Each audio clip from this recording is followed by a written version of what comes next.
So two single moms in my hometown of Clayton County will spend Thanksgiving in a brand new, fully loaded home. This is all thanks to two nonprofits that really work together to make that happen. Those are really nice digs right here. Atlanta News First Asia Wilson was there in Lovejoy when an NFL legend and former Falcon made that special delivery. These two families have been working with Southern Crested Habitat for Humanity to become first-time homeowners. But when they pulled up today, they were not aware of all the surprises on the other side of the door.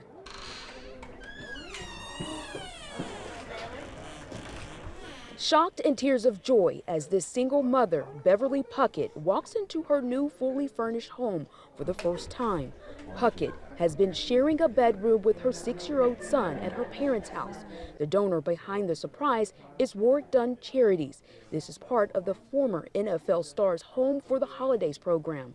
The nonprofit put $10,000 worth of furniture into the home and gifted $5,000 to go toward a down payment. Dunn says this marks 27 years of doing this work, and he wants to continue to make an impact to honor his late mother, who pushed for home ownership.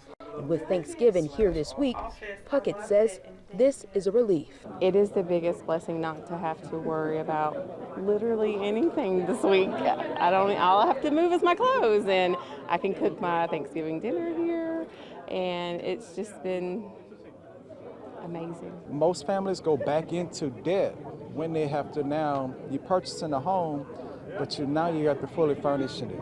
I mean, we want people to have a true fresh start to home ownership, and that's really supplying all the things that they need. In Lovejoy, Asia Wilson, Atlanta News First.